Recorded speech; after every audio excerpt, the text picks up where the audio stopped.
시청자 여러분 안녕하십니까. TV로드 서울보도국 선임기자 이재원입니다. 오늘 뉴스오프리에서는 종로구 사직동에 위치한 피룬대가 서울시 문화재로 지정돼 있음에도 예산상의 문제로 관리가 전혀 안 되고 있는 현실과 노원구가 그린벨트 훼손으로 부과한 이행강제금을 행정실수로 다시 돌려준 것은 물론 소송 비용까지 주민 세금으로 낭비한 이유에 대해 취재기자와 자세히 알아봅니다. 9월 둘째 주 뉴스오프리 시원하게 시작합니다.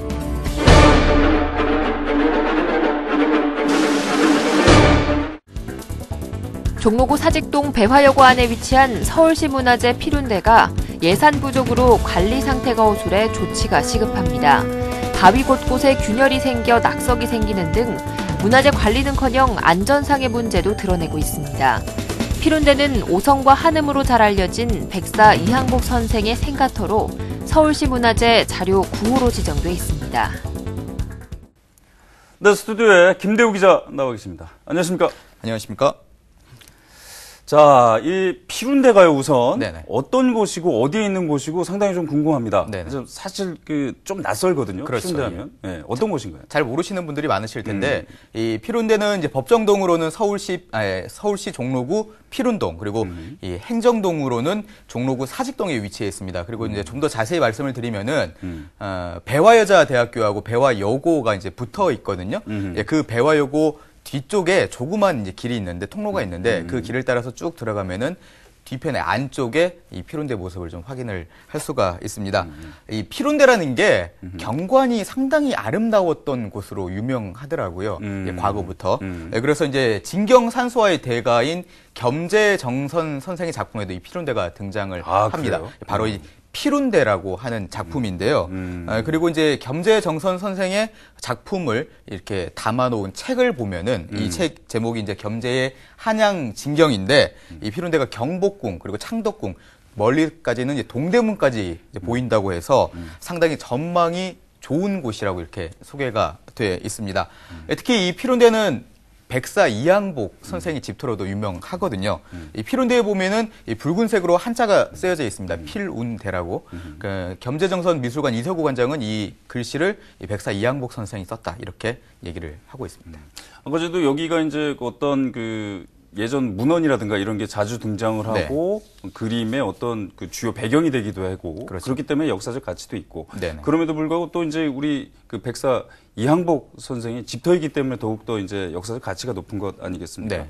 이항복 선생, 오성과 한음으로 상당히 저희에게는 많이 알려져 있는 분이시죠? 그렇죠. 어떤 분이신가요? 이 피룬대보다는 상대적으로 이항복 선생 하면은 잘 아실 수도 있을 것 같은데요. 어렸을 때 누구나 한 번씩은 다 읽어보죠. 그렇죠. 전기집.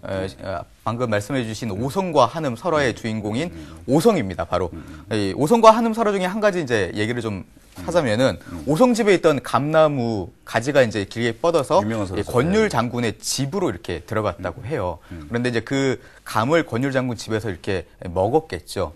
그랬더니 이제 오성이 화가 나서 집에 찾아갔다고 합니다. 그래서 이렇게 주먹을 한지를 뚫어서 방문에 넣고 이 주먹이 누구 주먹이냐 이렇게 물어봤다고 합니다.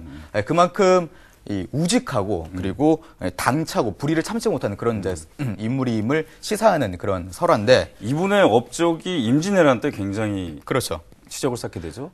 왜군을 물리시는데 일조를 좀 하셨고요. 영의정까지 지낸 인물이시거든요. 특히 이제 임진왜란 당시에는 이제 병조 판서직을 맡으면서 전쟁에 참여를 했고, 그리고 이제 국난 극복에 상당한 힘을 쓰셨습니다. 자, 이러한 문화재가 지금 형편없이 관리가 되고 있다고요? 상당히 허술하다고 하는데 어느 정도입니까? 화면 보시면서 제가 좀 설명을 좀 드릴까 하는데요. 지금 현재의 피룬대 모습을 좀 잠시 좀 보여드리도록 하겠습니다. 잘 보시면은 곳곳에 낙석 위험이라는 편말이 좀 붙어 있습니다. 그리고 지금 화면이 나오고 있는데, 종로구청에 따르면은 이 피룬대가 이제 올해 6월에서 7월 사이에 낙석이 또 발생을 했다고 하더라고요. 그리고 곳곳이 약간 좀 갈라져 있네요. 그리고 과거에도 이렇게 낙석이 발생했고, 말씀하셨다시피 그만큼 돌이 떨어지기 때문에 균열 현상이 좀 발생을 하고 있습니다. 그리고 중간중간에 철심이 박혀 있는 곳도 있거든요. 낙석 위험이라고 아예 붙어 있네요. 지금. 그렇습니다. 상당히 좀 위험한 지역이라고 볼 수가 있는데, 종로구가 지역구인 남재경 시의원에 따르면요, 이 피룬대는 지난 2012년에 단 한 차례만 이 보수 공사가 진행이 됐다고 합니다. 그만큼 관리가 제대로 안 되고 있다. 이렇게 이런 점들을 확인할 수 있는 대목이 아닐까. 이게 문화재죠? 네, 맞습니다. 예, 이게 정확하게 설명을 해주시죠. 이게 예, 예. 어떤 문화재인가요? 피룬대는 서울시 문화재 자료 제9호로 지금 현재 지정이 되어 있습니다. 2000년에 지정이 됐는데요. 이 문화재 자료가 뭐냐면은 잠시 소개를 드리면은 큰 틀에서 보면은 서울시가 지정한 문화재라고 볼 수가 있습니다. 이 문화재를 크게 나누면은 국가 지정 문화재, 그리고 시 지정 문화재, 그리고 문화재 자료가 이렇게 있거든요. 문화재 자료는 이제 국가 지정 문화재하고 시 지정 문화재는 아니지만 향토 문화 보존에 필요하다고 보이는 것에 대해서 조례로 이렇게 지정한 문화재라고 볼 수가 있습니다. 이 서울시 문화재 자료는 현재 한 50여 개 정도 되는데 종로구에 있는 백호점 그리고 박노수 가옥 등이 이에 해당하고요. 그런데 이제 이 문화재 자료가 왜 이렇게 관리가 안 되고 있냐 좀 취재를 해봤더니 돈이 없어서 예산이 부족해서 이렇게 관리가 좀 제대로 잘 이루어지지 않고 있는 상태입니다. 그 전체적인 예산의 규모가 어느 정도이고 네네. 1년 예산이 어떤 식으로 쓰여있길래 이런 곳은 이렇게 허술하게 좀 관리가 되고 있는 건가요? 사실 네. 문화재라는 것이 다 같은 문화재인 것이 물론 뭐 예산상의 문제 때문에 등급을 나누기는 하겠지만 그렇죠, 그리고 예. 역사적 가치 부분이라든가 이런 걸로 이제 나누기는 하겠지만 그래도 문화재는 문화재 아니겠습니까? 맞습니다. 뭐 어떤 거는 보존해야 되고 어떤 거는 대충 관리해야 되고 이거 아니지 않습니까? 그렇죠. 이 이유가 뭔가요? 이제 서울시청에 저희가 좀 확인을 해보니까요, 이 문화재, 그러니까 시 지정 문화재 그리고 문화재 자료를 관리하는 예산이 한 해 예산이 25억 원 정도밖에 안 됩니다. 근데 이 25억 원으로 어느 정도의 문화재를 관리를 해야 되느냐? 그러니까 시 문화재 그리고 문화재 자료를 합치면 한 500개가 넘거든요. 여기서 이제 유지 관리가 필요 없는 무형 문화재가 있지 않습니까? 이걸 빼면 한 460개 정도 됩니다. 이 400개가 넘는 문화재를 단 25억 원으로 관리를 해야 된다라고 하니까 상당히 뭐 관리가 제대로 이루어지지 않고 있겠죠. 좀 무엇보다 종로구 그리고 중구에 있는 문화재가 많이 모여 있지 않습니까? 특히나 그렇기 때문에 한 특정 자치구에 이렇게 몰아준다 이렇게 되면은 형평성의 문제가 또 제기가 되기 때문에 그러지도 못하는 상황입니다. 그럼에도 불구하고 예산 부족 때문에 이런 문화재들이 방치되고 있다. 네. 그렇다면 지금 현재 서울시 정책 좀 다시 한번 되짚어봐야 되지 않겠습니까? 그래서 이제 서울시 의회에서는 지속적으로 서울시가 서울시 지정 문화재 그리고 문화재 자료를 좀 더 지속적으로 관리하고 좀 더 체계적으로 관리해야 되는 거 아니냐 이런 주장까지 나오고 있고요. 그리고 이제 지역 사회에서도 그만큼 지역을 대표할 수 있는 그런 소중한 역사적인 자료이기 때문에 충분히 더 많은 예산 그리고 더 많은 지원이 좀 필요하다라고 보고 있습니다. 이 돈이 없다고 우리는 우리 후손에게 대물림해야 될 유산을 지킬 수 없습니다. 게다가 또 그러한 책임들을 서로 떠넘기기까지 합니다. 정말 창피한 일입니다. 자, 우리 후손들에게 정말 부끄럽지 않은 우리 세대가 되길 바라면서 그런 고민들 계속 해야 되지 않을까 싶습니다. 수고하셨습니다.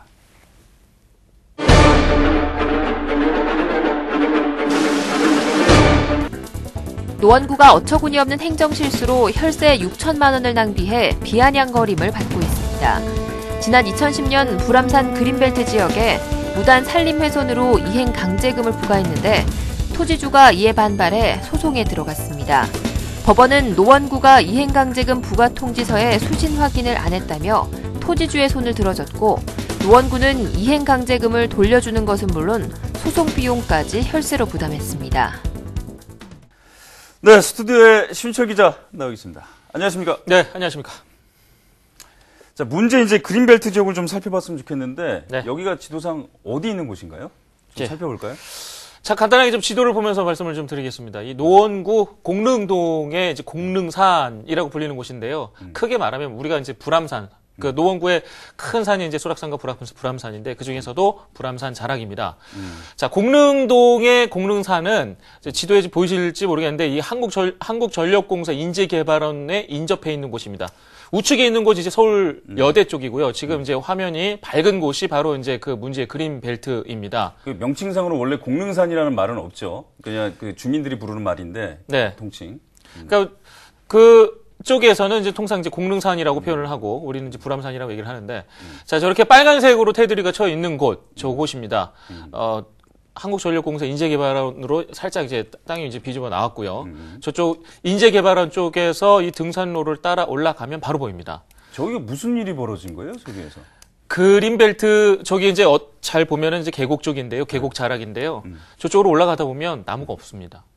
그린벨트 지역인데 나무가 예, 없어요. 산속인데. 보통은, 예, 숲이라고 하면 우리가 나무 이렇게 무성하게 자라고 그런 거를 다들 예측을 하고 있을 텐데 딱 보면은 저기는 공터인가?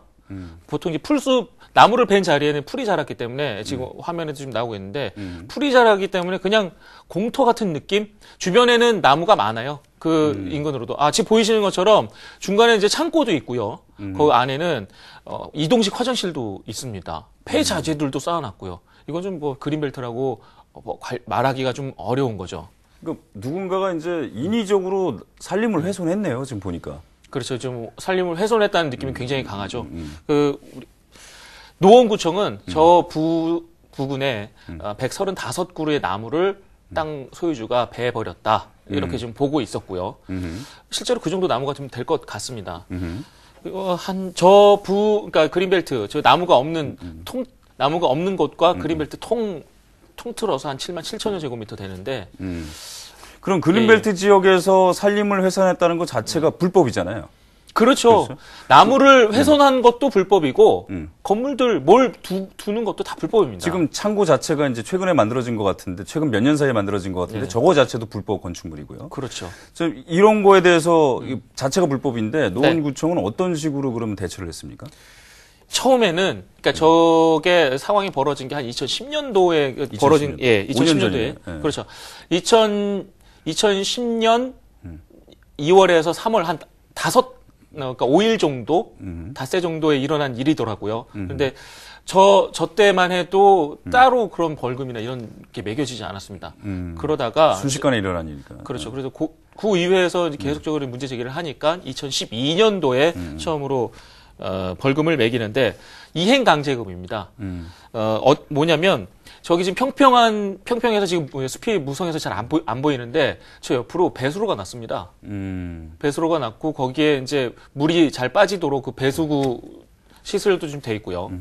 그러니까 그런 시설을 했다는 형질 변경이죠, 말하자면. 그 형질 변경을 했다는 거에 대한 벌금으로 이행강제금이 1,200만 원 2012년에 한 번 있었고요. 그다음에 나무 135그루가 베졌다 해서 나무 원상복귀해라. 그걸로 이행강제금이 한 3,200만 원. 그리고 그건 2013년도고요. 2014년도에 이 두 가지를 계속 왜 안 하느냐 해서 다시 한번 이행강제금을 매겨서 그게 1,200만 원. 이렇게 해서 한 5,800만 원 정도 되는 겁니다. 그럼 5년간 세 차례에 걸쳐서 5천만 원이 넘는 벌금을 부과했는데. 네네. 사실 지금 연간 한 차례씩 한 거 아니겠습니까? 2012년, 2013년, 2014년. 그렇죠. 근데 원래 이행강제금이라는 거는요. 1년에 2번을 매기는 겁니다. 그게 원칙입니다.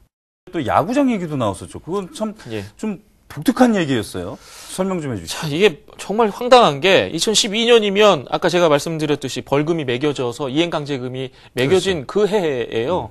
근데 그 해에 이행강제금을 매기면서 한쪽으로는 공공야구장을 그쪽에다 짓겠다. 지금 그런 얘기가 나왔었거든요. 자, 그럼 다시 한번 정리를 하자면, 자, 노원구청에서 당신은 산림을 훼손을 했으니 원상복구 명령, 자, 원상대로 해주세요. 그리고 이것도 잘 이행을 안 하고 있으니 당신한테 벌금을 매깁니다. 그렇죠. 벌금을 매겼는데 한쪽에서는 자, 그러니까 여기다가 야구장을 설립할 테니까 이 땅을 저희한테 파시죠. 이렇게 한 거 아니에요? 그렇죠. 그러니까 정말 정말 아이러니한 게 아니 나무 뱄으니까 너네 나무 뱄으니까 이거 나무를 왜 배 있는 걸 왜 배 이렇게 지적을 해놓고선 그럼 여기다 야구장을 지으면 이런 식으로 한 부서에서 그것도 같은 부서예요? 예, 부가한 부서도 그렇습니다. 야구장 설립하려고 했던 부서도 같은 부서예요? 같은 부서예요. 그러니까 이게 정말 말도 안 되는 상황이 벌어진 거죠. 당시에는 그것 때문에 굉장히 말이 많았었습니다. 과장이 2명이었나 보죠. 네. 아마도 그렇게 해석을 하는 게 편할 것 같습니다. 이게 사실 명백하게 사실은 어떻게 보면은 그 토지주의 잘못이 명백하기 때문에 당연히 승소할 것이다. 그렇죠. 구청이 승소할 것이다. 이렇게 예상을 했었거든요. 네네. 근데 정반대의 결과가 나왔죠. 지금까지 좀 간단하게 좀 정리를 하면 2012년도에 벌금을 맞았던 그 땅에 공공야구장 얘기가 나왔고 그 야구장이 다시 무산되고 2014년도에 그 땅 주인이 2013년도, 2014년도에 6천만 원에 달하는 벌금을 맞았고 그 땅에 그리고 2014년이 돼서 이 땅 주인이 다시 구청을 상대로 소송을 낸 건데요. 그 소송이 바로 이제 정확한 명칭은 이렇습니다. 이행강제금 부과처분 무효 확인 소송. 말하자면 이행강제금 그 벌금이 잘못됐으니 무효로 해달라. 이런 겁니다. 방금 사회자님께서도 말씀하셨듯이 명백한 잘못이 있는 땅이기 때문에 누구도 구청이 소송에서 승소할 것이라고 다들 예측을 했었죠. 근데 왜 진 거예요, 구청이? 네. 방금 말씀하신 대로 구청이 졌습니다. 그 이유는 굉장히 사소합니다. 구청에서 사소한 행정 실수를 했던 거예요. 말하자면 도대체 어떤 실수길래? 벌금을 담은 그 등기 우편을 땅 소유주한테 보냈는데 땅 소유주가 못 받았다고 하는 겁니다. 근데 그 수치 확인을 구청에서 안 한 거죠. 그래서 법정에서 그거를 증명할 길이 없었던 거예요. 그러니까 법정에서도 야 수치 확인을 증명할 수 없으면 이거는 못 받은 걸로 한다. 그래서 너희가 벌금 매겼던 거 모두 무효. 이렇게 처리가 된 겁니다. 자, 쉽게 다시 한번 정리하자면, 자, 벌금을 불과하십시오 하고 벌금 부과서를 줬는데, 네. 그 사람이 받았는지 안 받았는지 구청이 확인을 안 했다는 거 아닙니까? 그렇죠. 그렇기 때문에 벌금 부과한 거 자체를 무효로 하겠다. 법원은 그렇게 판단했다는 거 아니에요? 그렇습니다. 좀 어이가 없고요. 그래서 그러면 어떻게 된 겁니까, 그 다음에? 굉장히 소중한, 안 그래도 노원 같은 경우는 재정 자립도가 꽤 낮기 때문에 20%대이기 때문에 굉장히 소중한 그 재정으로 쓸 수 있는 돈이었는데 이 세수 확보가 그냥 하늘로 날아가 버린 거고 이에 따라서 패소하면서 그 주민의 세금으로 했던 그 소송 비용까지도 구청이 물어야 하는 그런 상황까지 치달았던 거죠. 자, 결국 지난 5년 동안 부과했던 소중한 주민들의 세금은 단 한순간에 다 날아가 버렸습니다. 동시에 구청의 행정력도 아예 땅에 떨어져 버렸습니다. 최근 소식에 의하면 당시에 공문을 보냈던 그 담당 공무원 검찰 조사 중이랍니다. 정말 말했듯이 행정적인 실수인지 도대체 그때 무슨 일이 있었는지 명확하게 자세하게 밝혀져야 할 것입니다. 수고하셨습니다. 네, 수고하셨습니다.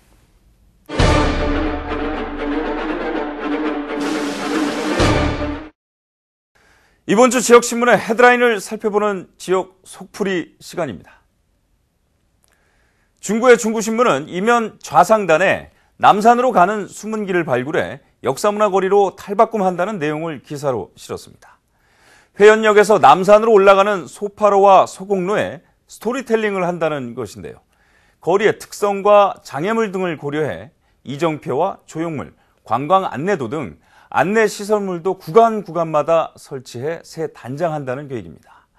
자, 이를 토대로 볼거리, 숙박시설, 맛집 등을 중심으로 하나의 관광 코스로 개발합니다. 이런 내용을 관광 앱으로 제작하고 모바일을 활용해 주민에게 알릴 예정입니다.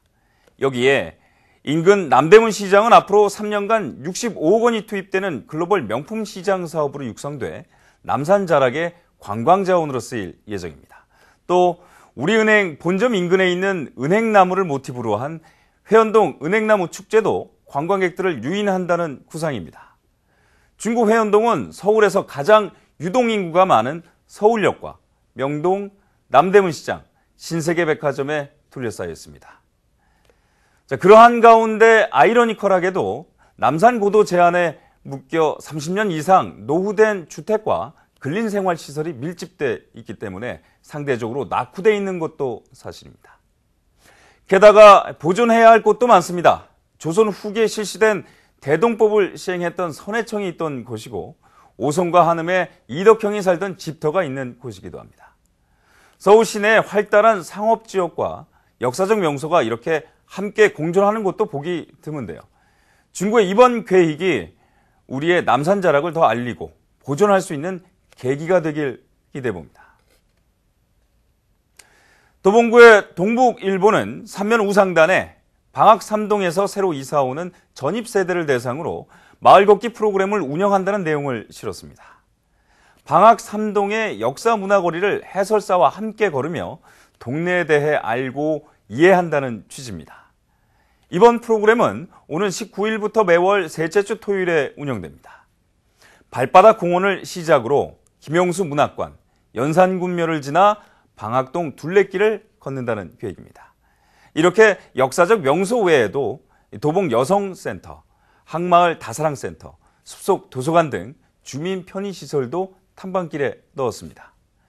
전입 주민들이 동네 보다 빠르게 적응할 수 있도록 돕기 위해서입니다. 요즘 이사 왔다고 파시루떡을 돌리는 모습도 흔하지 않습니다.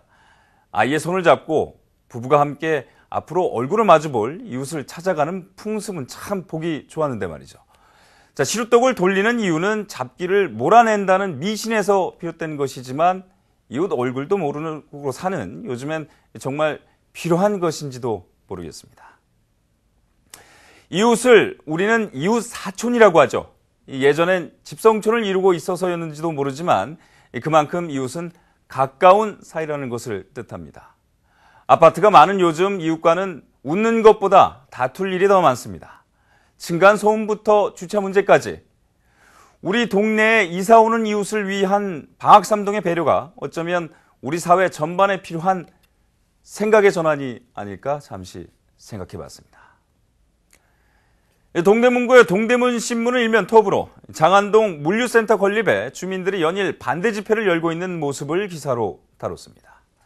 땅 주인인 신세계가 이곳에 아파트 23층 높이의 물류센터를 지을 예정인데요.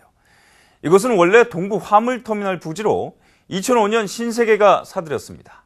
한때 대형마트가 추진되기는 했지만 부지 용도가 터미널과 물류시설만이 들어설 수 있어 지난 10년간 비어있던 땅이었습니다. 주민들의 극심한 반대가 한편으론 이해가 되기도 합니다. 주변이 아파트 단지기도 하고 오랫동안 비어있으면서 주민들은 내심 공원 같은 주민 편의시설이 들어서기를 기대했을지도 모릅니다. 그런데 23층 높이의 물류센터가 내 집 앞에 들어서면 조망권은 물론 교통혼잡의 집값 하락까지 동반할 수 있기 때문입니다. 하지만 문제는 집회 양상입니다. 반대 집회 주도를 동대문구에서는 국회의원과 구청장을 배출하지 못한 새누리당에서 하고 있기 때문입니다. 게다가 이곳은 구청 허가 사항도 아닌 정부에서 야심차게 준비하고 있는 도시 첨단 물류단지 조성 사업입니다. 정부 사업인데 정부 여당이 반대하고 있는 모양새입니다. 그렇다고 딱히 합리적인 대안을 제시하고 있는 것도 아닙니다. 무조건 반대하고 주민 편이라는 것만 강조합니다. 내년 총선을 앞둔 전략적 판단처럼 보이는 이유는 도대체 무엇일까요? 총선을 6개월 앞두고 지역 곳곳에서는 주민 수건 사업을 두고 정치 싸움을 하고 있는 양상입니다. 강서구 마곡지구 덤프트럭 우회도로가 그렇고 노원구에서는 지역 국회의원이 자신의 업적을 가로챈다며 시의원들이 집단적으로 보도자료를 뿌리기도 했습니다. 평소에는 조용하다가도 선거를 앞두고 상대 비방용으로 또는 자신의 치적 쌓기로 수건 사업을 거론합니다. 진정 주민의 마음을 움직이는 정치는 네거티브가 아닌 진정성이라는 것. 민심은 왕도가 없습니다. 9월 둘째 주 뉴스 속풀이 준비한 소식은 여기까지입니다. 다음 주에는 좀 더 속 시원하고 깨알 같은 정보를 들고 찾아뵙겠습니다. 고맙습니다.